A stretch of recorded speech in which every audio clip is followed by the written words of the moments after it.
투탕카멘의 무덤에 얽힌 저주 이야기. 안녕하세요. 미스테리함 채널에 오신 것을 진심으로 환영합니다. 오늘의 미스테리는 고대 이집트의 저주로 가장 유명한 투탕카멘의 무덤에 얽힌 저주 이야기에 관한 영상입니다. 잊을만 하면 찾게 되는 이집트의 미스테리 속에서도 단연 으뜸이랄 수 있는 투탕카멘의 저주. 과연 그 내막은 어떤 이야기들이 있을까요? 지금부터 그 이야기에 대하여 자세히 살펴보도록 하겠습니다. 오늘도 재미있게 시청해 주시길 바라며 시작하겠습니다. 고대 이집트의 저주, 특히 투탕카멘의 무덤에 얽힌 이야기는 많은 사람들에게 신비로운 매력을 주고 있습니다. 이 사건은 1922년 영국의 고고학자 하워드 카터가 이집트의 룩소르 지역에 위치한 왕가의 계곡에서 투탕카멘의 무덤을 발견하면서 시작되었습니다. 이 무덤은 고대 이집트의 많은 보물과 함께 잘 보존된 상태로 발견되었고, 이는 그 당시 고고학계에 큰 충격을 주었습니다. 그러나 무덤의 발견 이후 카터와 그의 발굴팀, 그리고 무덤을 방문한 여러 사람들이 의문의 죽음을 맞이하게 되면서 저주에 대한 이야기가 퍼지기 시작했습니다. 이 사건의 배경에는 고대 이집트인들이 죽은 자를 보호하기 위해 무덤에 저주를 남겼다는 믿음에서 시작되었습니다. 투탕카멘의 무덤에는 이 무덤에 들어가는 자는 재앙을 맞이할 것이라는 경고가 새겨져 있었다고 전해지며, 이는 그곳을 드나들었던 모든 이들의 죽음에 따른 저주가 분명하다는 믿음에서 기인하게 되었습니다. 카터의 팀원 중 한 명인 조지 허딩스는 무덤 발견 후 불과 몇 개월 만에 의문의 죽음을 맞이했고, 이어서 다른 팀원들도 잇따라 사망하게 됩니다. 이러한 사건들은 언론에 보도되면서 투탕카멘의 저주라는 개념이 대중에게 널리 퍼지게 되었습니다. 많은 사람들은 무덤의 저주가 실제로 존재한다고 믿었고, 이로 인해 고대 이집트와 그 문명에 대한 관심이 더욱 고조되었습니다. 그러나 이후 연구에 따르면 이러한 죽음은 우연의 일치일 가능성이 높으며, 당시 그들의 죽음에는 의료 환경과 감염병의 위험이 더 큰 영향을 미쳤던 것으로 밝혀졌습니다. 하지만 저주 이야기는 여전히 많은 사람들의 상상력을 자극하고 있으며 고대 이집트 문명에 대한 신비로움을 더해주고 있습니다. 이는 저주를 내린다고 하여 그 저주가 현실에서 실현되었다는 것은 일종의 신의 개입이 아니고서는 일어날 수 없는 것이라는 강한 확신에 따라 투탕카멘의 무덤 발견은 단순한 고고학적 사건이 아니라 인류 역사에서 가장 흥미로운 이야기 중 하나로 남게 되었습니다. 투탕카멘의 저주 이야기는 고대 이집트의 독특하고 신비로운 문명과 관련된 여러 요소들이 얽혀 있어 지금도 여전히 미스터리로 분류됩니다. 이 저주는 많은 사람들의 실제 경험과 죽음 등이 연관되어 있기 때문에 더욱 흥미로운 미스터리로 남아 있습니다. 특히 1920년대 초반 고고학자 하워드 카터가 투탕카멘의 무덤을 발견한 이후 그의 팀원들과 관련된 의문의 죽음이 잇따르면서 이 저주에 대한 관심이 급증했습니다. 무덤 발견 직후 카터는 무덤 내부에서 발견한 보물과 유물의 아름다움에 감탄했지만, 동시에 그곳에서 일어난 불행한 사건들은 고대 이집트의 신비로운 힘이 작용한 결과라고 믿게 되었습니다. 그렇다면 투탕카멘은 어떤 왕이었을까요? 투탕카멘을 짧게 소개해드리겠습니다.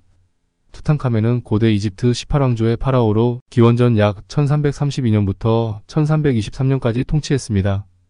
그는 8세에 즉위하여 19세에 사망했으며, 그의 통치 기간 동안 아버지 아멘호텝 4세의 종교적 변화를 되돌리고 전통적인 신앙으로 회귀하는 정책을 펼쳤습니다. 1922년 하워드 카터에 의해 발견된 그의 무덤은 거의 완전한 상태로 보존되어 있었고, 무덤에서 발견된 금으로 된 마스크와 다양한 보물들은 그의 부와 권력을 상징합니다. 그의 사망 원인은 정확히 밝혀지지 않았으나 사고나 질병 등이 원인으로 추측되고 있습니다. 투탕카멘은 현대 대중문화에서 상징적인 인물로 자리 잡았으며, 그의 무덤 발견은 고대 이집트 문명 연구에 큰 기여를 했습니다. 이처럼 왕들의 무덤이 화려한 이유는 이집트인들은 죽음을 신성하게 여겼고, 무덤은 영혼의 안식처로 여겼기 때문에 누구도 무덤을 드나들거나 훼손해서는 안 된다고 굳게 믿었다고 전해집니다. 만일 누군가 잠자는 영혼을 깨울 경우 저주를 받는다고 생각했던 것입니다. 그러나 무덤을 방문했던 이들의 죽음에 대하여 한쪽에서는 저주가 아닌 우연일 뿐이라며 그 원인을 찾고자 했습니다.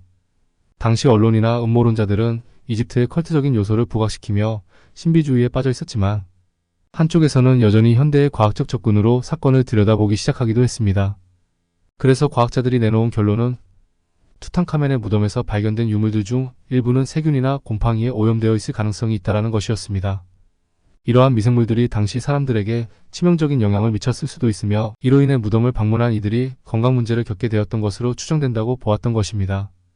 따라서 저주 이야기는 단순한 미신일 뿐, 당시의 환경과 조건을 고려하지 않은 무지에서 시작된 허황된 믿음이라고 말했습니다. 그러나 이러한 과학적 접근에도 불구하고 투탕카멘의 저주와 관련된 미스터리는 사건 발생 이후 여러 사람들의 경험담과 자료를 통해 더욱 구체화되었습니다.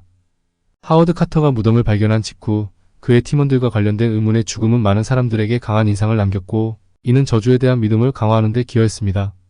가장 주목할 만한 경험담 중 하나는 카터의 동료인 조지 허딩스의 사망입니다.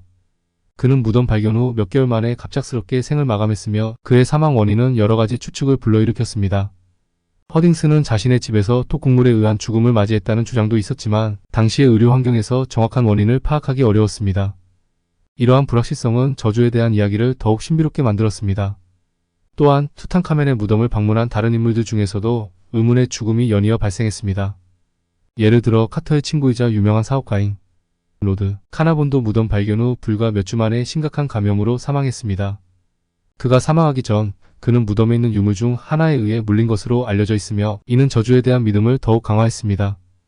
또한 조지 하퍼는 무덤 발굴에 관련된 인물로 그의 사망 원인은 불명확하지만 여러 가지 병으로 고생했다고 전해집니다.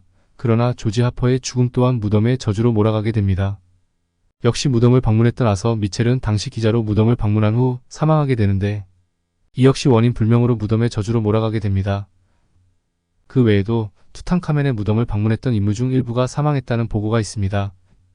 이러한 사건들은 대중의 관심을 끌며 비문에 새겨진 저주 이야기가 급속도로 퍼지게 되는데 중요한 역할을 했습니다. 무덤 내부에는 고대 이집트의 왕이 사용하던 물품들이 잘 보존되어 있었고 이는 당시의 문화와 기술 수준을 보여주는 중요한 증거입니다. 그러나 이러한 유물 중 일부는 세균이나 곰팡이에 감염되어 있었던 것으로 추정되며 이는 방문객들에게 건강 문제를 일으킬 수 있는 요인이 되었을 가능성이 있습니다. 이러한 과학적 발견은 저주나 단순한 미신이 아니라 오래된 곰팡이균이나 미처 발견되지 않은 톡국물에 의해 실제로 발생할 수 있는 위험이 존재하고 있음을 시사합니다. 결국 투탕카멘의 저주 이야기는 여러 사건들로 인해 지금도 미스터리로 남아있는 가운데 현대의 과학자들과 고고학자들은 투탕카멘의 무덤을 다시 분석하고 그 내부의 유물과 환경을 면밀히 조사하는데 이 과정에서 다양한 기술이 활용되었으며 특히 유전자 분석과 방사선 촬영은 고대 유물의 상태를 평가하는 데 큰 도움이 되었습니다. 예를 들어 최근 연구에서는 무덤에서 발견된 유물들이 특정한 곰팡이나 세균에 오염되어 있었다는 사실이 밝혀졌습니다. 이는 무덤을 방문한 사람들이 건강 문제를 겪을 수 있는 원인이 되었고 과학적 발견은 저주가 아니라 환경에 의한 죽음으로 봐야 한다고 주장했습니다. 또한 언론의 무분별한 추측성 기사에 대한 사회적 인식을 변화시키는 것이 필요했습니다.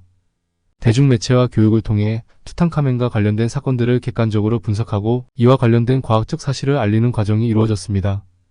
이러한 노력으로 투탕카멘의 저주를 통해 우리는 고대 문명에 대한 경외감과 호기심을 잊지 않으면서도 그 이면에 숨겨진 과학적 진실과 역사적 사실을 이해해야 합니다.